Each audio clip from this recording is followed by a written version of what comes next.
Yes, we are now on division, and look at the questions before us. Evaluate the following: division without converting to base 10. So you are expected to evaluate the following without converting to base. Now, you can see there's a restriction here because yes, you can easily convert it to base 10, divide this to convert to base 10. After you've gotten your value, convert the result back to base 6. But the question here is that we'll be restricted that we should evaluate the following without converting to base 10. Without converting to base 10. So we have to critically do this and very careful because we are dealing with base 6, not base 10. So let's go. You have first one.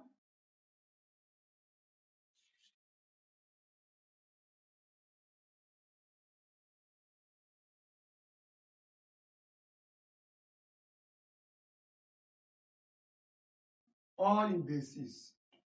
Now, remember, what we do here, let me give us a hint before we dive into it, is that when we check a number that it cannot divide directly, we have to take 2 of the dividend. Now, if we get that, we have to look for a number we will multiply with divisor that will give us that value which is closest to the chosen dividend or exactly as the dividend.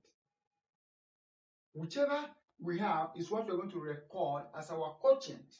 Now, there's also a case whereby you've gotten the value that gives exactly the dividend. For instance, now here, let's say we got it. Let's say for instance we have 4 here, and this one, let's say, give us 32. When we subtract, you have 0. We have to bring this 0 down. You cannot bring this 2. From our knowledge of long division in base 10, you bring 1 down first. If you bring this 1 down, you will now have 5 in 0. It is still what? 5 in 0 means 0 divided by 5, which is give you 0. So you come up here and record what? 0. Then 5 times 0, you record 0.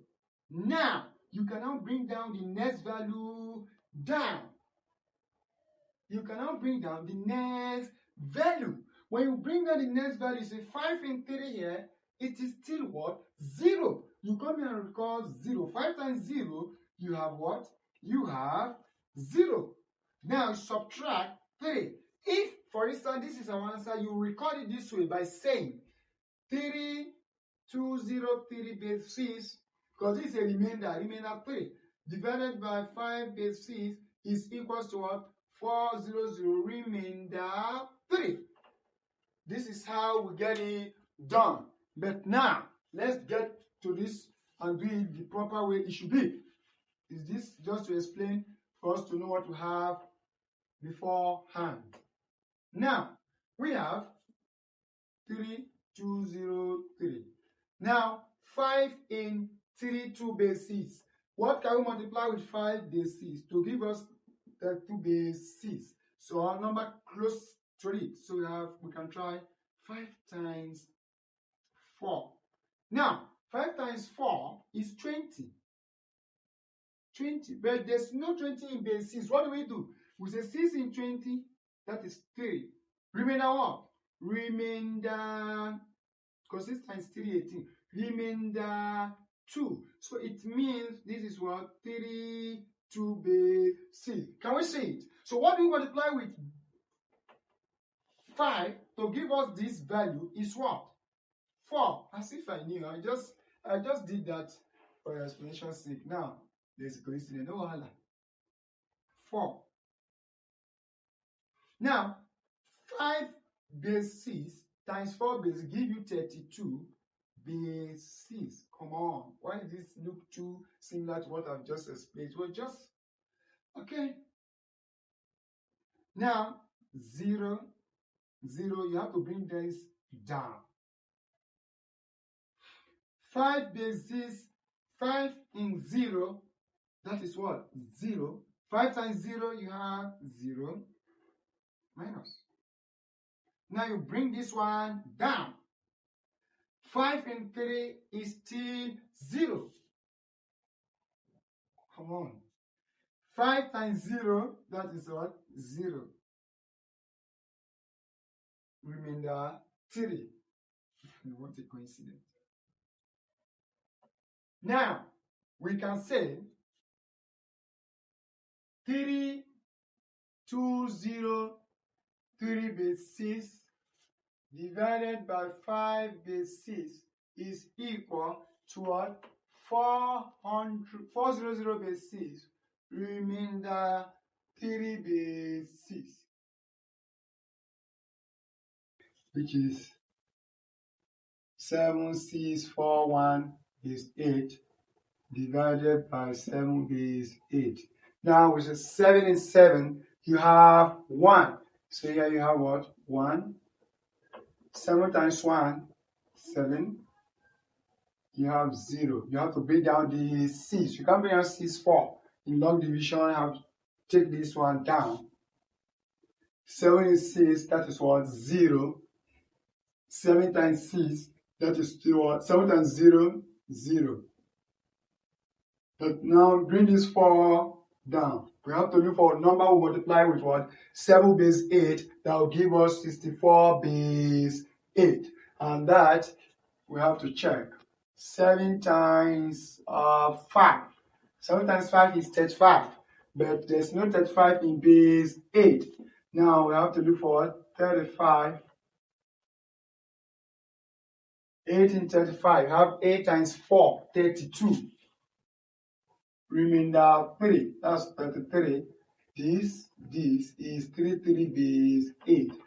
Definitely, this is not our value. Our value is 648, not 338. So we have 7, let's say 7 times 7, that's 49, divided by 8.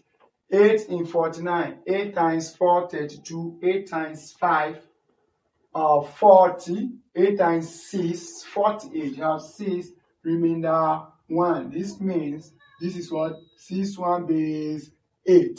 Now, we are looking for 64. So we try m times 8. Now, base 8. Now, we have 7 times 8. That is 56. Now, 56 divided by what? 8. 85. 8 is 56. We said is what? 7, remainder 0. It means this is what? 70 base 8. So this cannot work. We cannot have this. So we have to fall back to this because our value is 648. So you have 7. 7 times 7 is 61 base 8. Now, 1 from 4, that is 3. Bring this one down. Now we have to look for what? We normally multiply with 7 base 8. That will give us 31 base 8 directly, or normally close to 31 base 8. Let's try 7 times 3. 7 times 3 is 21, but there's no 21 in base 8. So you have to divide. 8 in 21, 2, remainder what? That is remainder 5. That this give you 25 base 8. Now you have to check. We have to check this. We have to check next number, 7 times 4. 7 times 4 is 28. Then 28 divided by 8. 8 times 3 is 24. 3 remainder 4. That is 3 4 base 8 is higher than 3 1 base 8. Therefore, we'll come back to this place. So you have this. 7 times 3, 25 base 8. Borrow 1. So this one becomes 2. Borrow 1 in base 8 becomes 8 plus 1, that's 9. 5 from 9, that is 4. You see what? Left over will remain there. Therefore, we can say 3203 base 8 divided by 7641 base 8 divided by 7 base 8 gives us 1073 base 8, remainder 4 base 8. We'll do in the next video. We'll answer the next question. We'll add another one to it. Thank you for watching the video. Like, comment, and share. Follow our Facebook page, MathsClass. Thank you and bye-bye for now.